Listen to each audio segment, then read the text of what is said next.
Hello, everybody. Good evening to you. Am I audible? Can I see anybody chatting back and saying yes, please?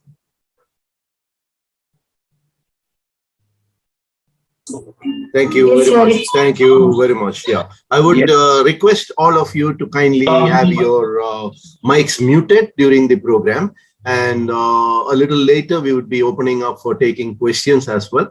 And at that time, it would be a great opportunity to interact with our Dr. Ravi Samuel, who is our specialist for today.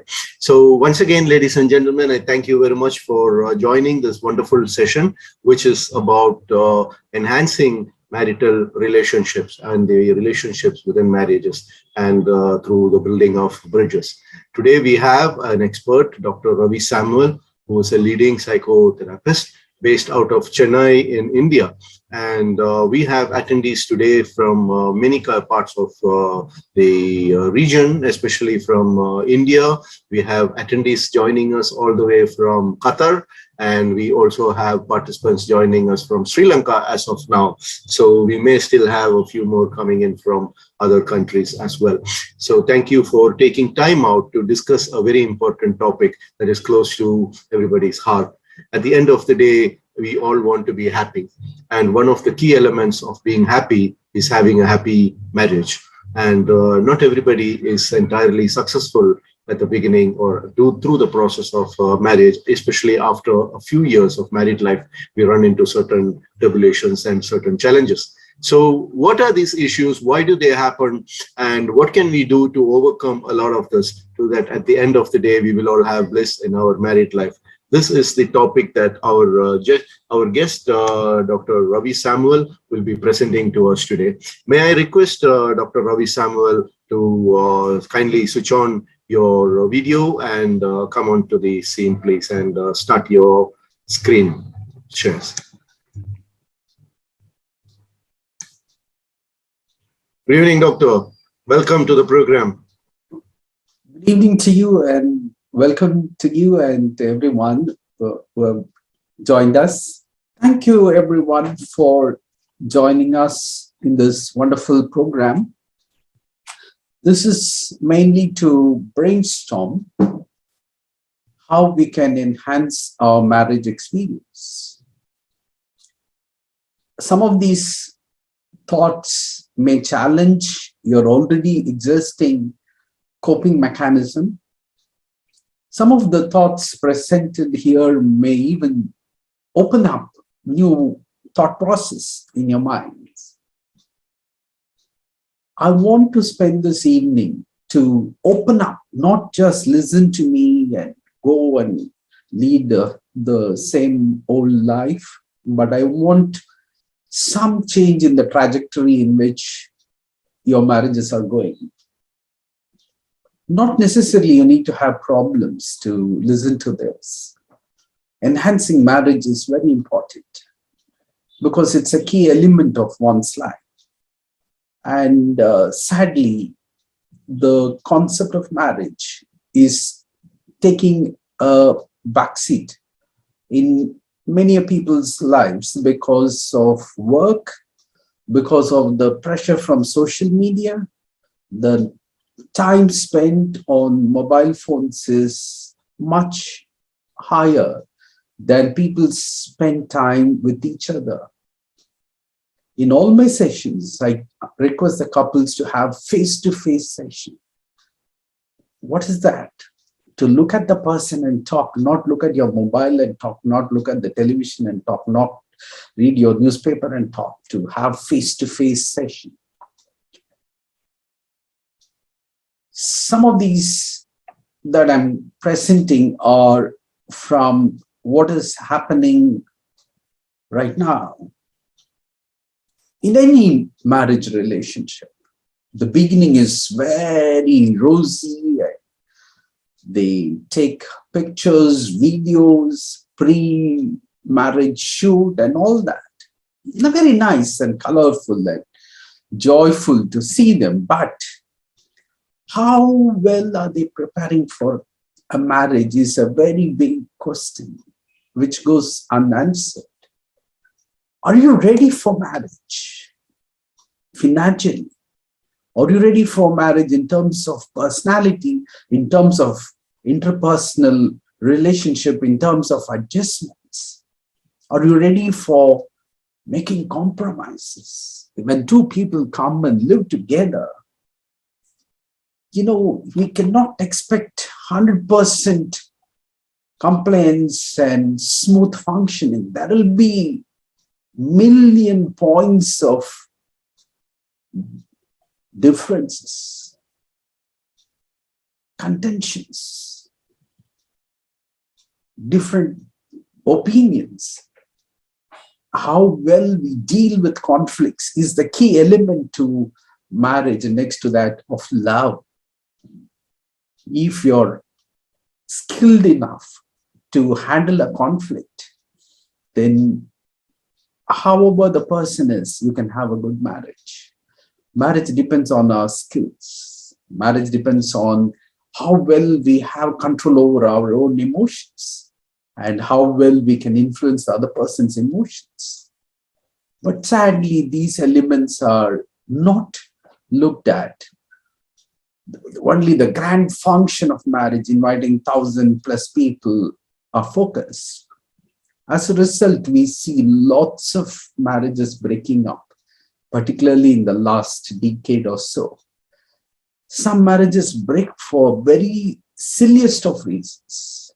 Some marriages break for severe interpersonal maladjustment. Why are they not adjusted? Because they can't take disappointments. They can't compromise. They want all their wishes to be met. If not, they don't want to continue. The mindsets are changing because of the information technology. The old patterns of living are changing. If you are using a template that your father used, your grandfather used for a marriage, you will fail miserably, because the present day understanding of marriage is a very different one.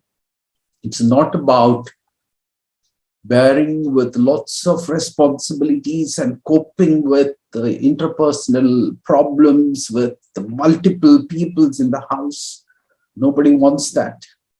They come to lead a life which is fulfilling.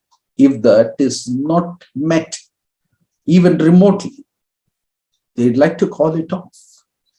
That is the strength of the marriage that we have seen now. I'm sure most of you will agree with me. Lots of couples come and ask me, "Doctor, I do my best. I go with a very positive attitude towards my marriage.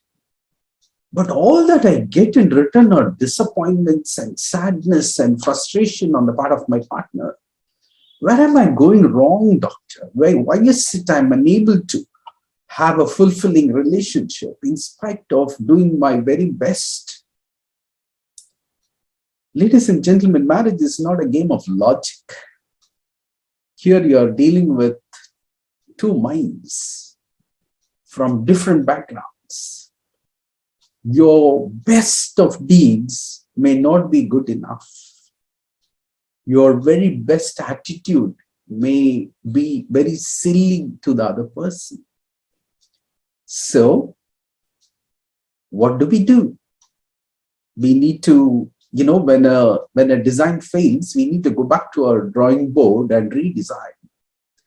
That's where we are. We are at a point of redesigning our marriages. Let me take you as to what is it expected of us in a marriage.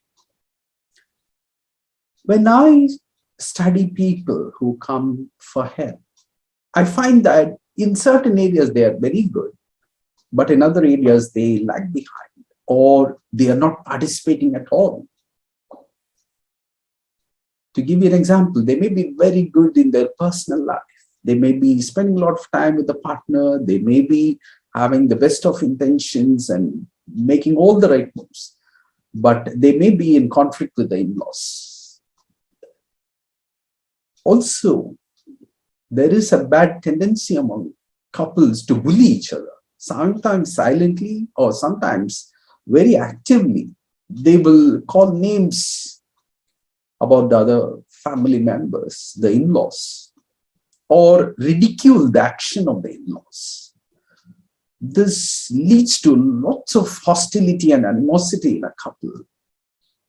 What is done in a very joking manner, of course it's a poor joke, has a very serious consequence on the marriage. So if you only have to show concern instead of animosity, participate in a very healthy relationship with the in-laws, respect them,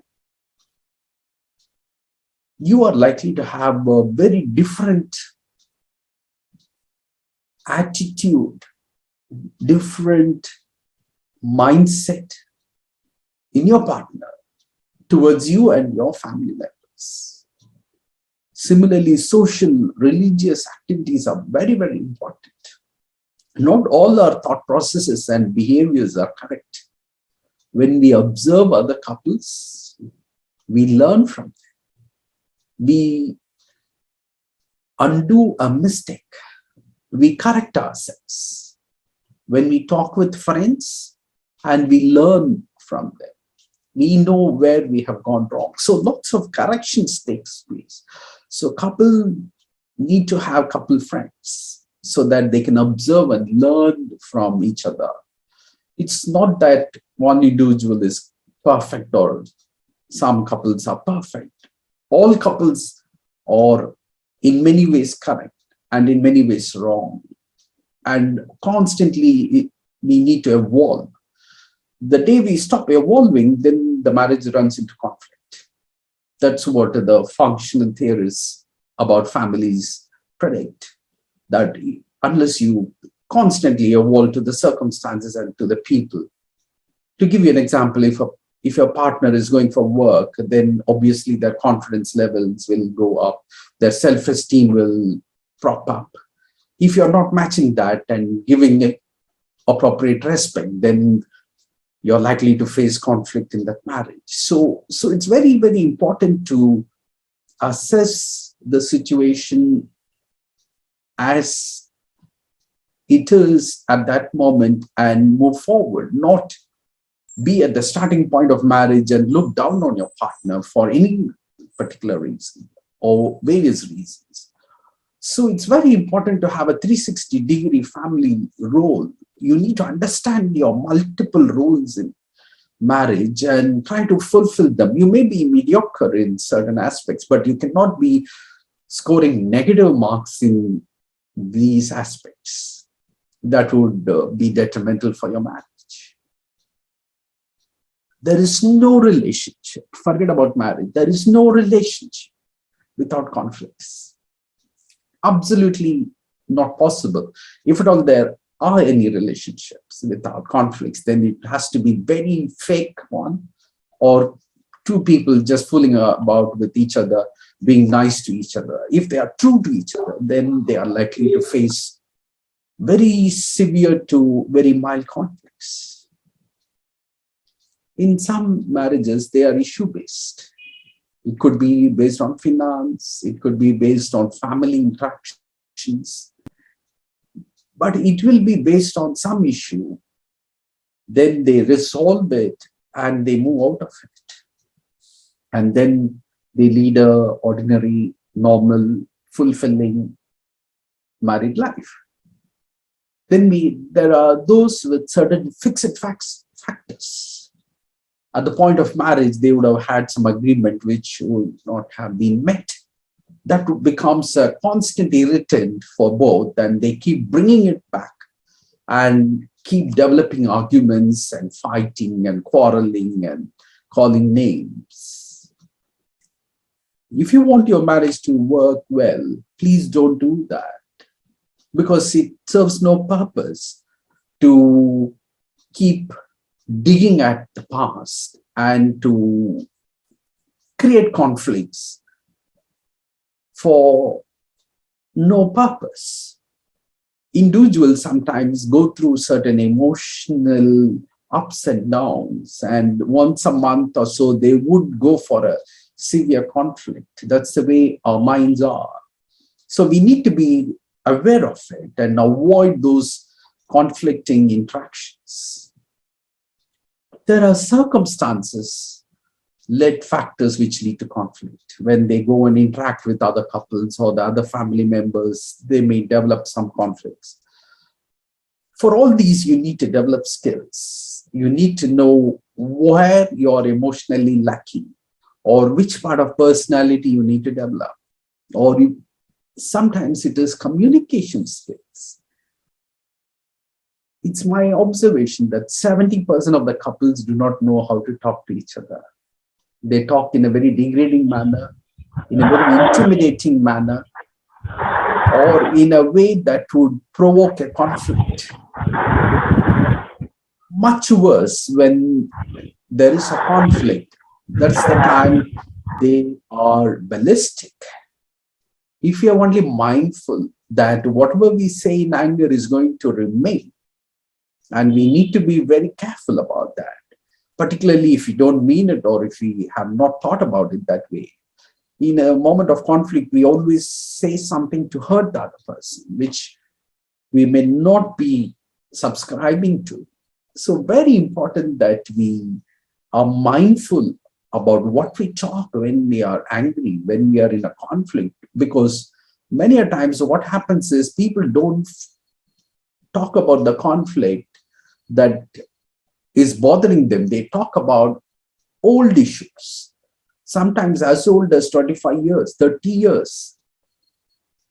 Some men have the habit of forgetting the conflicts, so they may not have a clear idea of what their partner is talking about, which incident they are referring to, because for them, the memory of that incident is gone. Or sometimes they say something in anger, they don't remember what they said.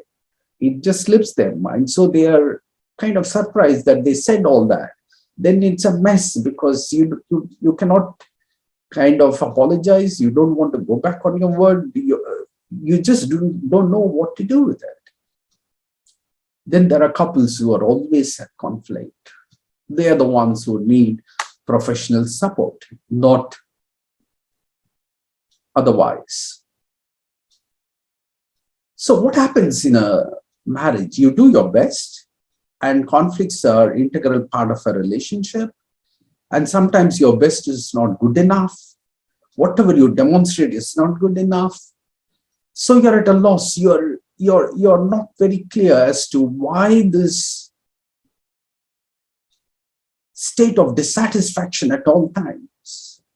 Ladies and gentlemen, sometimes when the expectations are not met, when their reality do not match your reality, when their priorities are different, when what gives them fulfillment are different, sometimes they have comparison with their friends. If those standards are not met, then whatever you do may not be good enough for the other person.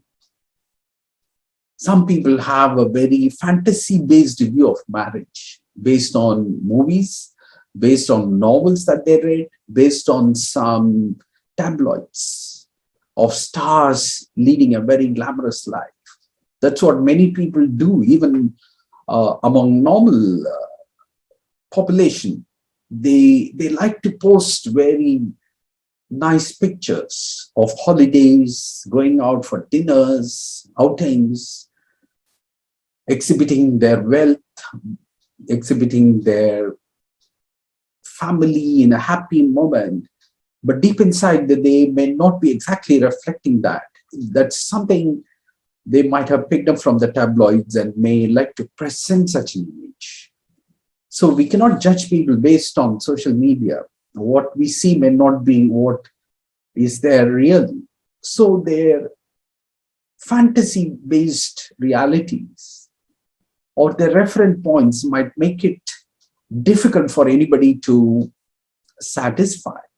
So very important that you know about your partner if you're newlywed, or even if you are lived 10 years in marriage or even 25 years in marriage. You need to know your partner at that point of time, because people keep on changing. They grow, they mature, and their thought processes change based on certain experiences. Unless you know your partner and speak the language that they understand, you will be wasting your time, money, and efforts on a very self-defeating pursuit of trying to make your partner happy. Maybe they don't want a holiday in Bahamas. They just want to sit and have coffee with you and talk in the balcony. They don't want a trip to Singapore. They just want you to spend time during the weekends, giving them priority, not at all times carrying your mobile in one hand, the iPad in another hand, and operating as though you're running the whole world with your iPhone phone and your iPad. The concepts are very, very important to understand. We cannot function based on our assumptions. When there is a conflict, certainly there is a strain. Sometimes the emotional hardships are very strong. Sometimes what people say hurts the other person mortally.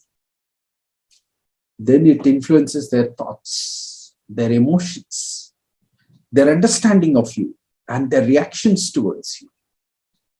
So, without your own awareness, you would have made a very big problem for yourself to deal with, because your partner's mind is completely corrupted by whatever you said, screamed, shouted, cursed, whatever, or said bad things about their family.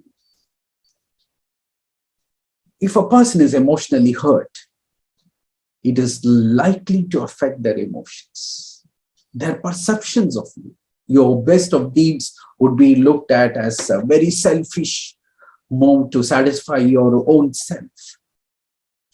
Sometimes the reactions would be towards some other thing that you did 5 years ago or 3 years ago, God forbid, 25 years ago. You will be puzzled as to why your partner is reacting. So trust me, it affects their thoughts, emotions, perceptions, and reactions. So far, we were seeing what could go wrong. Let us see how we can set right. Sexuality plays a major role in a relationship.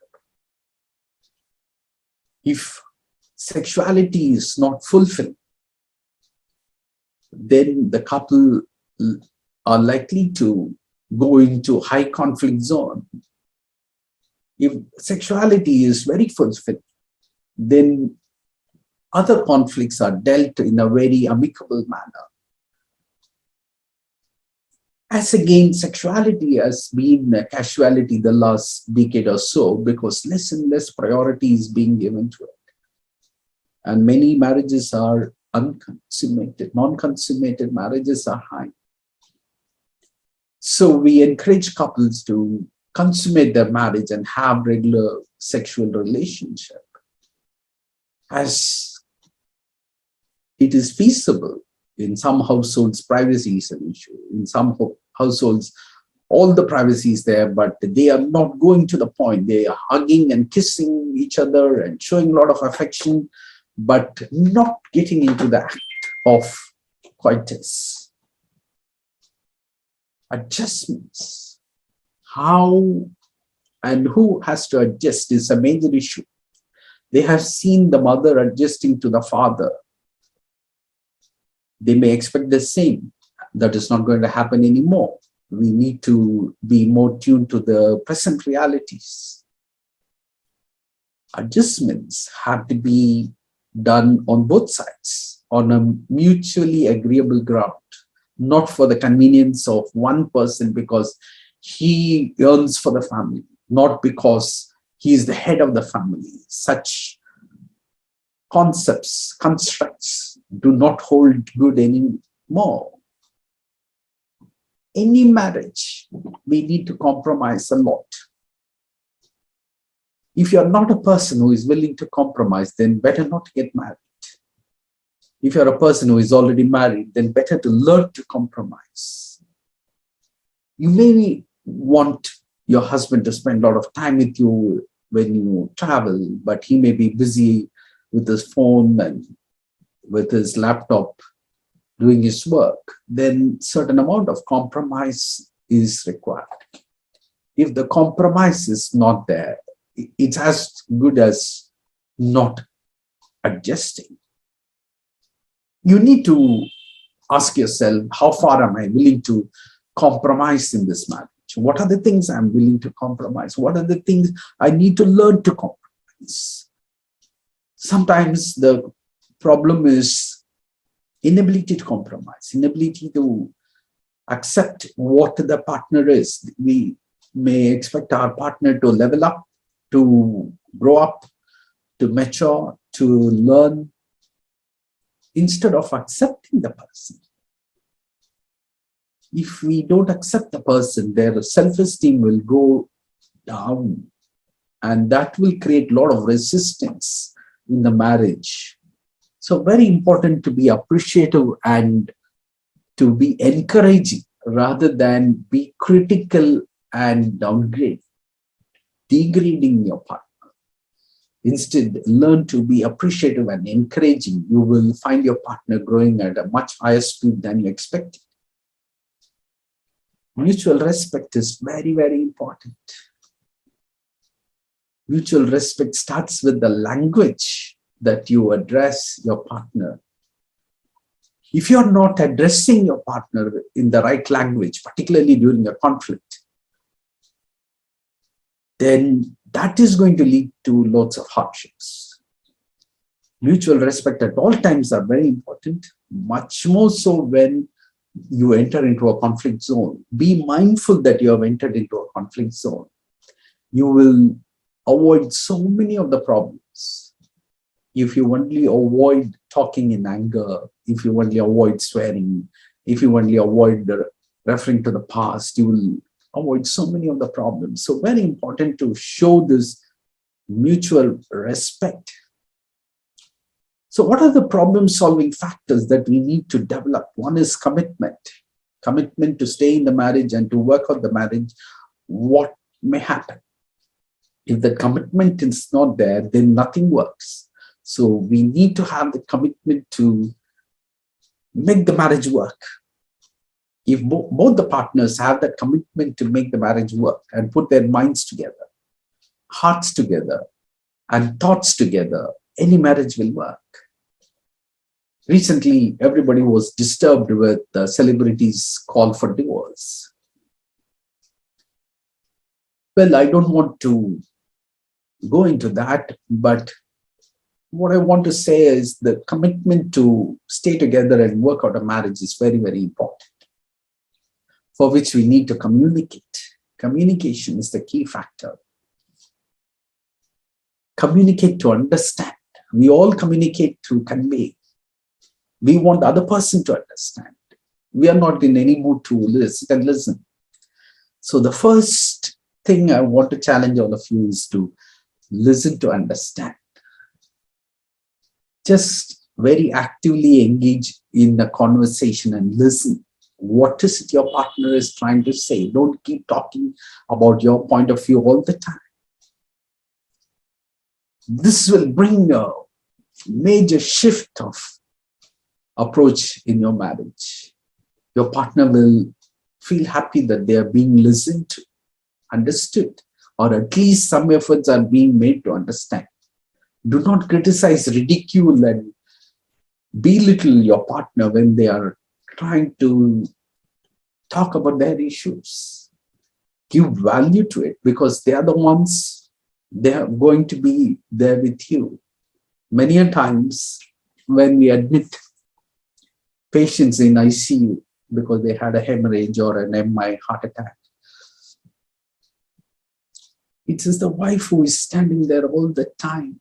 Sometimes the children, but beyond that, wife is there, husband is there. That used to make me think this is worth all the compromises the man or the woman might have made in their lives. Because your partner is going to travel with you all your life till probably your last breath, and going to be engaged in various components of your life. So we need to value that relationship. We need to give credit to your partner much more than you might have so far, because without their support and help, we may not be where we are. It's very important to look beyond mistakes. We are all stuck with others' mistakes. We make mistakes, but we look beyond our mistakes. That's double standard, isn't it? Some of us do. So we need to look beyond your partner's mistakes to create the environment for reconciliation. We need to stop saying, I can't be wrong. I'm always right. I am very thoughtful of my actions. I'm so mindful. How can I go wrong? Ladies and gentlemen, all of us can go wrong. 40% of our thoughts can be wrong, logically wrong, can be proved that it is wrong. So we have to be aware of it. And we need to identify where I would have gone wrong. What is my partner trying to convey? Is it a problem with my partner's mind, or is there a problem with reality? Sometimes your partner could be wrong. So you have to analyze and find out whether what they are saying is correct and whether there is some salt in what they are talking. Then bring about that change, modify that behavior. And be the first one to stop the debate of who is to bring the change. No harm if you pitch in and bring the change. Let us not wait for our partner to bring the change. Let us bring the change. Be it having less screen time and being available for the family for a conversation without any gadgets or television, or be it engaging in shopping when we go with our partner instead of constantly meddling with the phone. We have to bring about the change. So what are the probable solutions? One is you need to give high value to your partner. Talk the right things at the right time. Many a times people talk the right things at the wrong time. When they are having a conflict, they talk about their disappointments with their partner. That's the wrong time. The other person is not going to listen to it or going to make amends based on that. So be very appreciative and then point out these are the things probably if we change, it will be good. Our attitude matters, what we bring to this marriage in terms of mistakes. The tone really matters. If you can record the way you speak and listen to it, you will know how harshly you talk, how rudely you talk. The tone really matters, because many a times I notice people talk the right things in the wrong tone, and that leads to a lot of conflicts. Particularly if you're a conflict-prone relationship, then you have to be very, very important. You have to be very, very aware of your tone. To conclude, the present-day relationships do not come with a permanent tag. You match up or it is going to break up. Well, that is happening at the society at large. Of course, each family unit put together represents a society. So if we make a small change at a level of 23 people who are attending this program, we can bring a change in the community, because many people will be looking at us and learning. Introspect. Take responsibility for your actions, for your partner's well-being. Look beyond their mistakes. Try to create positive emotional experiences. If you keep creating positive emotional experiences with mutual respect, you cannot be facing disrespect in your marriage. Look beyond partner's mistake. This helps you to not blame, because nobody likes to hear someone blaming them constantly or even occasionally. Take the lead to demonstrate change, bring about changes. Just work out as to what kind of change you want to show. Like Michael Jackson says, if you want to see a change, make that change.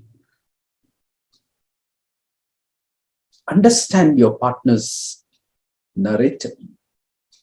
I said, listen to them, understand what is in their mind. They may be coming from New York, then their concept of marriage or whatever is satisfying will be different. If they are coming from a village, then their concept will be different. Unless you understand, you will be blindly doing things.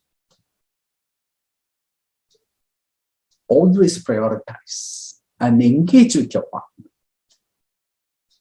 You know, for coronavirus, now the preferred line of medication seems to be paracetamol.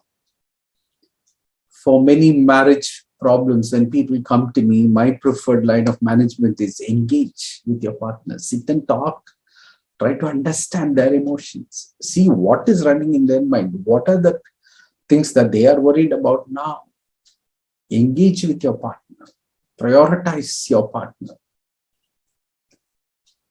Then you will break all the stereotypes that you have been experiencing so far and lead to a wonderful, emotionally fulfilling relationship. As Dr. Rajeev Thomas said, fulfilling emotional relationship is very important because marriage is a lifetime experience. Thank you, ladies and gentlemen. Thank you very much for your participation and for coming here and participating very actively. To conclude, I'd like to mention about a beautiful book, Let's Move Mountains, written by Dr. Rajeev Thomas. It's a wonderful book. I would encourage him to say a few words about it. Thank you very much for this wonderful opportunity, Dr. Rajeev Thomas. It's nice to see about 25 people, 30 people attending during this session. And now we have a few who've dropped out as well. And I'd like to just say a few words before we take the questions. Anybody who wants to send questions and not ask them directly are most welcome to talk about, you could just drop it in your chat boxes and address it either to Dr. Ravi himself or to me, and I'll read them out to him so he will be in a position to actually answer to your questions. Now, a few things that I had noted down over here. I'm not sure if my video is visible. No, video is not visible yet. I wonder why I have turned on my video. Yeah, could you turn off your video for a second, if you don't mind, Doctor? Yeah, sure. Right. So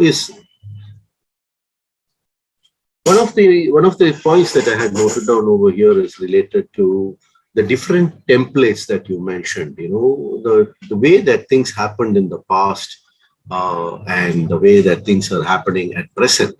So obviously, a lot of our conditioning takes place right at the time of from time of childhood onwards, and we learn a lot of things and we expect a lot of things, but it's very important for us to notice that the template has changed. We live in a different environment, a different world altogether, and a lot of things have changed. So this is one of the key takeaways for me personally. And another thing that I noticed in the message that you have given so wonderfully well, Dr. Ravi, is that there is a need for commitment. And when I talk about commitment, this reminds me of some of the issues that we face even in management principles, and when I talk to my clients in other realms of challenges that they face. Now, a change can never happen unless there are two elements. One, the person should have a need to change. They should feel there is a need to change. And secondly, they should have a willingness to change. So if you have a need to change and a willingness to change that are working together, then obviously we can start taking steps and move forward to make those changes. Otherwise, if you are living in a state of denial and where we are not thinking about taking any steps or moving forward, then nothing is going to change. I mean, we cannot expect to see different results if we are going to follow the same things that we have been doing in the past. Unless we change something, nothing is going to happen. I wanted another, of course, it's another point that I noticed is I've taken down over here is that we need to take responsibility ourselves, and rather than waiting for the partner or the other person to change. So unless we start by ourselves, then there is not going to be a big change in the way that things are happening. So take responsibility and don't wait for the other partners. Now, before I we have a couple of questions that have come in for Dr. Ravi Samuel. And before I go into that, I just wanted to let our listeners and our viewers know today that Dr. Ravi Samuel does a lot of clinical counseling and clinical support to people who have not just marital issues, but also challenges in their lives and also issues related to teenagers, to youth, you name it. I mean, he handles a whole menu of programs and support activities in his clinical settings. And for those who are not in a need of a clinical support, but maybe you just want to talk to somebody, or you need a coach or a mentor to walk you through some of the challenges that you have in life that you may be facing, or maybe some of your friends are facing, your children are facing, feel free to reach out to either of us. We would be very happy to support in any way possible, because by attending a program like this, we do not want the relationship to end over here. And, we are available here, both of us, with our own areas of expertise. I myself, I do a lot of coaching and counseling activities also. I'm not a clinical specialist, but Dr. Ravi is. And so, we are available here in case you need to reach out for anything at all. So with that, Dr. Ravi, I'm moving into the questions. I have received 2 questions over here so far. And if there are more coming in, please, ladies and gentlemen, put them in now. And after I read these questions out, we will also give you an opportunity. If any of you would like to talk, please let us know by either dropping a chat message to us, or by showing a raised hand in your chat reaction screens, so that we know that you want to say something, and then we could unmute you or open up your videos so that Dr. Ravi can interact with you directly, and the other members can also gain from the interaction that is happening over here. So the first question I have here is, you said about mutual respect and discussions. What do you do if one of the spouse is not willing to talk at all, and there is only a lot of shouting and screaming that happens all the time? Doctor, you're good. Right. As I said, when there are constant conflicts, or when one partner is not able to manage, then you need to go for professional support. If, unfortunately, that is also not helping, then you may need to involve the elders of the family and kind of bring about that change. Unfortunately, if that is also not happening, then it's best that both the couples take a decision about being in that relationship. Right. Thank you for that, Doctor. I have a question related to the answer that you just mentioned. It just came in the mind now.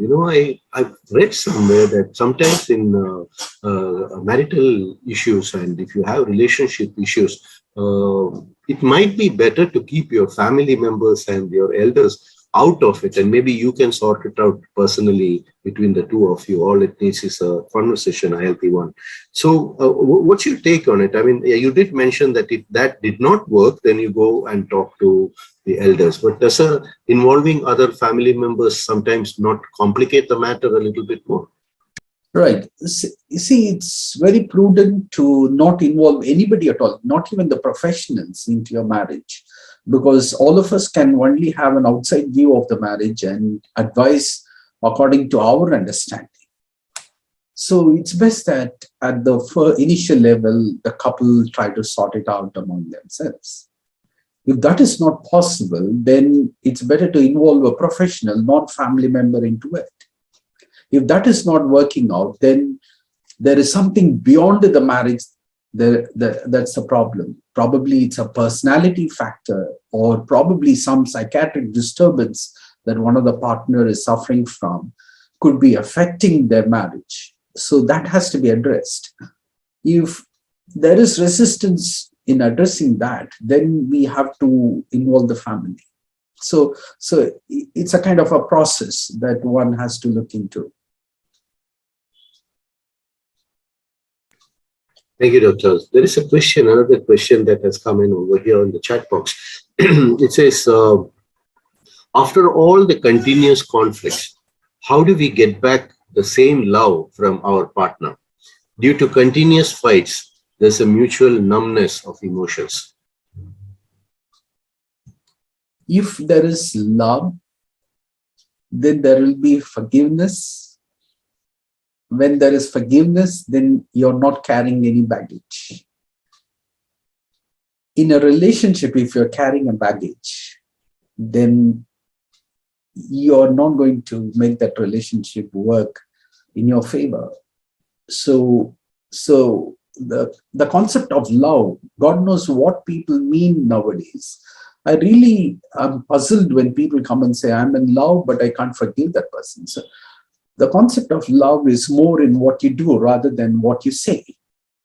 So in doing, you need to show a lot of respect. You need to show a lot of forgiveness. You need to look beyond the mistakes of your partner and look at the longer journey.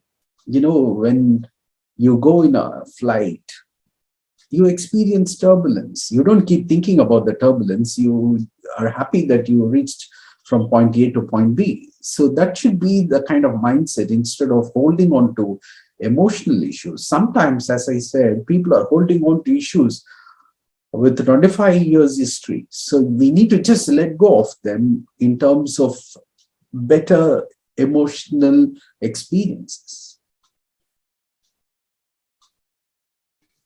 Absolutely right, Doctor. Something I noticed also here in the list as I was just browsing through it when you were saying, talking, is that we have not just married attendees in this program. You know, we have also a couple of them who are getting ready for marriage. So what would be your advice to them? My advice to them is, don't follow what your parents did.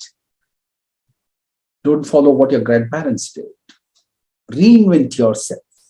Reinvent your marriage. Make it a fulfilling experience on a minute-by-minute basis. You will have a very fulfilling relationship. Give more room to your partner's wishes, desires. You know, if you take a person beyond their dreams and their desires, then they are going to have very fulfilling emotional experiences with you. And this does not require money or great efforts. You need not take her to the moon and come back. It is a matter of prioritizing. It is a matter of respecting. It's a matter of giving respect to her opinions. That is the kind of emotional experience I'm talking about.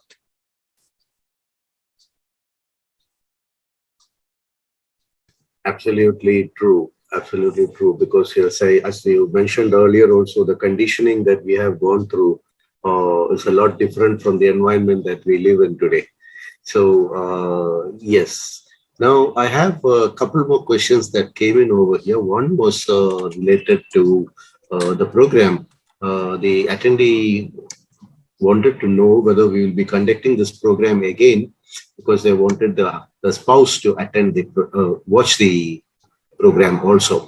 I think I could answer that on your behalf, Doctor, to let them know that, you know, at the end of this session, we have your email addresses, and some of you had graciously shared your mobile contacts as well, and we have created a support group which I will be disbanding in a couple of days' time. But you can always reach us on those contact numbers that you already have.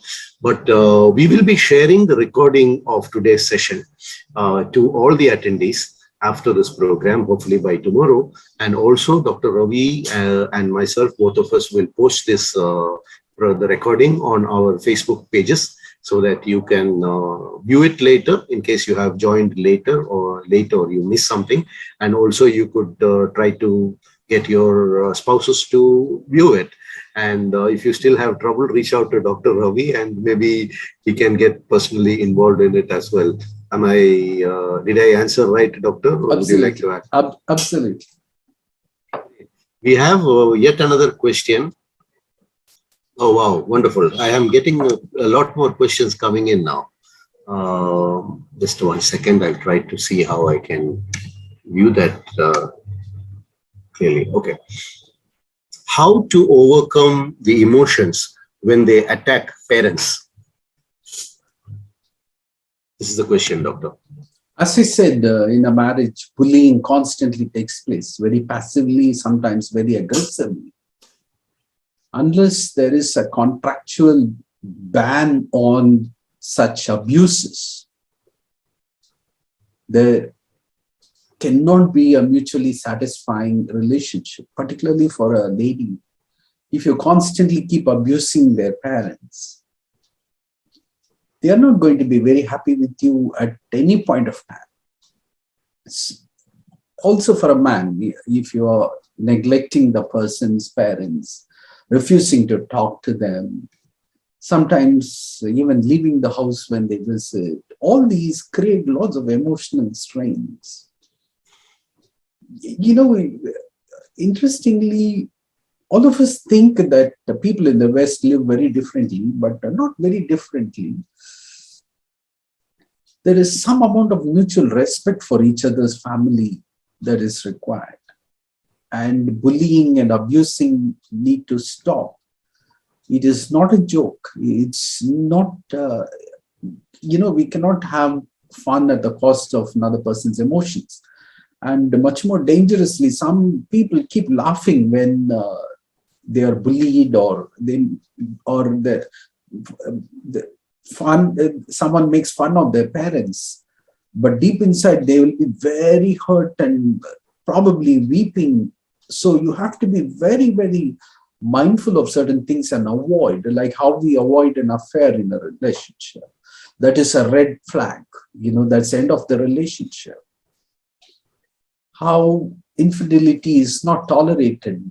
Bullying and abusing is also not tolerated, but nobody makes a big cry about it. So it goes silently tolerated, but the consequences of it keeps happening. So gently avoid that. Doctor, the next question I have here says, gadgets is more of an observation than a question. It says, gadgets are taking a toll on the relationships. What are your thoughts on that? Definitely, yes, very rightly pointed out. Gadgets are big time spoilers of marriage or even relationship. I'd like to tell you something. If you don't have no gadget time at home, then the quality of your relationship suffers.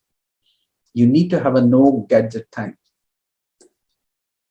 Sometimes people are looking at their gadgets while eating, just before sleeping, the moment they wake up. Sometimes they wake up to look at the mobile. So you need to have no gadget time. That would enhance your marriage, uplift your marriage, uplift your human interactions so much. I'd like to recollect a child asking the mother, when the mother said, let's go out, the child asked, is the laptop man coming with us? Referring to the father. So this is the impression people create in the young minds. So we need to be mindful of what is the impression we create in others' minds. If someone is talking and you keep looking at your mobile, what is it you're trying to convey? You're not important. What you're saying is not important. There is something far more important that's going on, and I'm attending to it. That is the image you're giving. If that is the image you're giving at all times, then the partner is going to feel very humiliated and going to have low self-esteem. Very true, doctor. The etiquettes related to handling mobile phones have gone through the roof. Nobody seems to be caring about it. It's a very sad situation. The next question, I have a few more. I would strongly urge everybody to stay on till the end of the discussions, because we can actually learn a lot from the questions and answers. So, I did commit to sending you the recordings at the end of it, but staying and listening to it is better than watching a recording later on. So please stay on. And I've seen a couple of people drop out. So this is a message to the others. The question says, can I marry a divorcee if I really love them? Sir, please answer this question. Well, divorcee is status of their marriage. It is not a label on that person. So you're most welcome to marry, particularly if you know that person. In the name of love, don't be blind. People get married because the other person bought cold coffee and came to the airport and stood there for 2 hours. Those are the reasons why we don't get married. You need to know what the person's values are, what is their financial background, what is their taste, what is their intellectual capacity, how do they handle conflicts, how do they handle disappointments.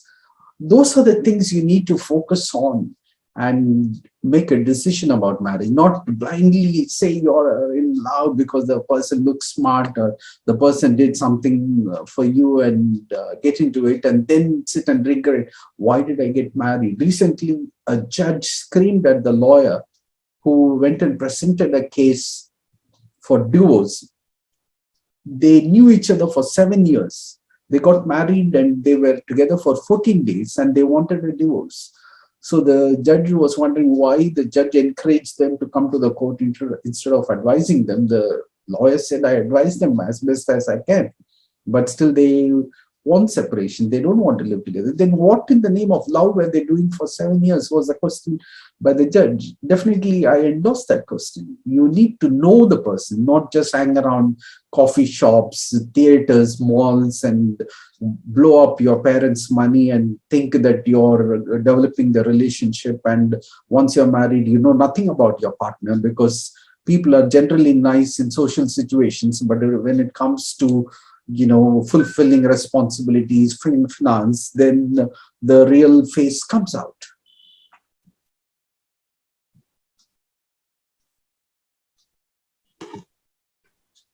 There is more questions. It just suddenly a few questions came in and things started rolling up.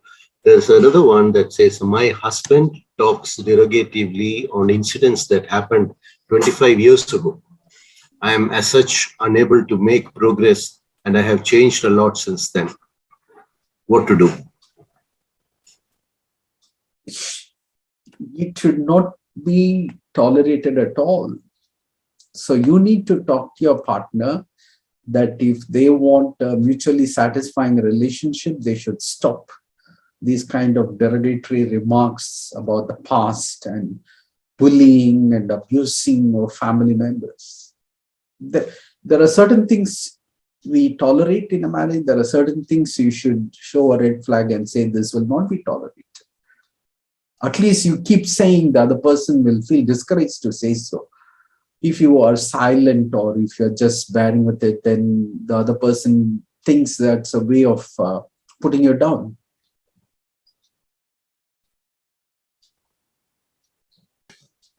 Certain things should never be tolerated is an absolute truth. Unfortunately, a lot of people just, stay and remain as victims, and that's very unfortunate these days. Dr. Ravi had mentioned earlier regarding a book of mine that was published recently. And in fact, anybody who would like to pick up a copy of that, I have just shared in the chat box the link to the place where you can actually get the book. and it talks about life's mountains. Mountains is a metaphor for the challenges that we have. And it gives a lot of tips on how you can easily overcome a lot of these challenges. It's taken out from a very popular workshop of mine. And a lot of people have found a transformation during that workshop itself. So I believe that this book is going to touch a lot of lives. So please, if you're interested, I would encourage you to grab a copy. And before I read the next question, I would also like to request all of you to keep our email address whitelisted, so that any further messages that we send you or any future programs that we have, if we are communicating with you, will not go into your spam folders, and they would come into your inbox. So the email address that was used to send you the links to today's program, kindly mark them as a safe sender, so that we would be coming up together, Dr. Ravi and me and a lot more other great speakers, on various topics that are relevant to today's generation of not just the adults, but for children and for youth as well. So kindly keep us in the whitelist of your address books, so that we can still continue and stay connected with you. The next question I have here, Doctor, says, what if the sexuality is not fulfilled, but other needs are fulfilled, but still there is a regret for which is not fulfilled? How can this be worked out? As I said, unfortunately, in many marriages, sexuality is a casualty. People are giving less and less importance to it. And this creates a lot of distress in the partner who is expecting it, creates a lot of distress in the partner who is not having a fulfilling sexual life. If you're not able to sort it out, it's best to seek professional help, because number one, there could be some kind of a medical problem to it. Second, there could be a lot of issues relating to relationships. And third, there could be lots of erectile problems in a man. Similarly, medical issues with the lady's sexuality in terms of lubrication, in terms of getting into sexual acts. So you may need professional help to sort it out, to first of all diagnose what the problem is. If it is medical issue, then there are medicines to boost up one's erection, to sustain one's erection, or to even have a normal ejaculation. Sometimes the problem is in ejaculation. So many men do not openly come out with their problems. They will gently avoid seeing a doctor because it's very embarrassing. Any problem with sexuality is directly connected to a man's ego. So they will think very less of themselves and what others will think if I'm seeking help for my sexuality. The second thing is, if it is not a medical problem, then it is definitely a psychological problem, be in terms of relationship issue or be in terms of their own personal style of functioning, or probably they are completely burnt out in their job and have nothing for the family, have no time, no energy for the family. There are lots of people like that who come home completely exhausted. So you need professional help to sort out such issues which you are not able to sort it out at your level. Just to relate it to that same question and the answer that you gave, Doctor, I have read recently an article that talks about hormonal changes as the human being gets older, especially in women who approach menopause and so on. Could that actually also have an impact on the decrease in sexual desires among couples? Definitely, yes. But the thing is, if a person is very depressed, then they can have asexuality. If the person is living in a very stressful environment, or if the partner is creating all that stress and also expecting the partner to have a fulfilling sexual life, then they are creating the problem and trying to firefight the problem that they created by not having proper sexual relationships. So that's where the professional's help comes. very important, because we need to diagnose where the problem is, whether it is a biological problem, which means there are solutions through medicines and procedures. If it is psychological, or it can be a mix of both, then the sexologist will work with the psychotherapist and they will both together handle it. Right, true. Extremely interesting and informative session, Doctor. I have the last question here, after which we'll let you go. You're a very busy man. And it says so here, the question says, it takes both hands to clap. What if one of the spouses has done all that you recommended, but the other spouse is unable to change? What would you recommend? And what about the children who will suffer either way? Well, that will be a very unfortunate circumstances, but if you bring about lots of changes as we discussed, then you will find your partner responding to it sooner or later. So focus on demonstrating changes instead of expecting changes in your partner. Sooner or later, that will bring about a change. We need to kind of hope for that and work in a very positive frame of mind. What about the second part of that question, Doctor? What about the children who will suffer either way? Is there something we can do to keep such conflicts and interactions between the parents out of reach of the children? Or alternately, if they are actually watching all this happening and there is no means of keeping them away from this conflict, is there any way that the children can be helped so that there is no long-term impact on their mental well-being? This is a very, very important and the most important question of the day.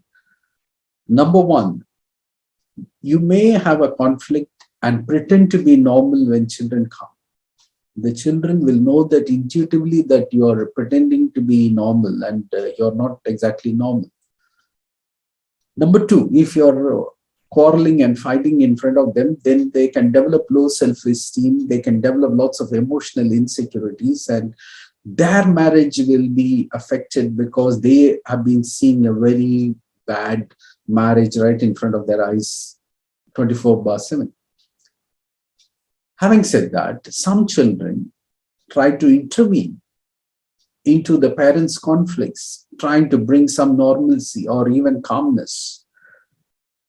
And that would be beyond the emotional strength of the child, and the child can develop multiple psychiatric problems, even schizophrenia. There is something called marital schism and marital skewness. When the child operates at a level which is far beyond their capacity, then there is a disintegration of their mental faculties.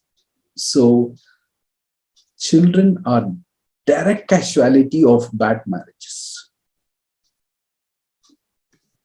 Well, I really wish that none of our children will be exposed to such conditions, though, I mean, it's a harsh reality in today's world with all the challenges that we so rightly addressed during the presentation. Dr. Ravi Samuel, it's been an absolute pleasure having you on this program. And on behalf of all the people who attended today's session, I would like to say thank you very much from the bottom of our heart. And I really look forward to having more opportunities to interact with people together with you on future programs of specific interest. And I would request all our attendees, please feel free to mail us or text us in case there is a specific program or a topic that you would like either Dr. Ravi Samuel or myself or anybody else to talk on, and we would be very happy to organize such programs for the benefit, because at the end of the day, our intention is to make sure that we can help everybody in whatever small way possible. Thank you very much, everybody. God bless you and good night. Good night. Thank you very much. Bye-bye.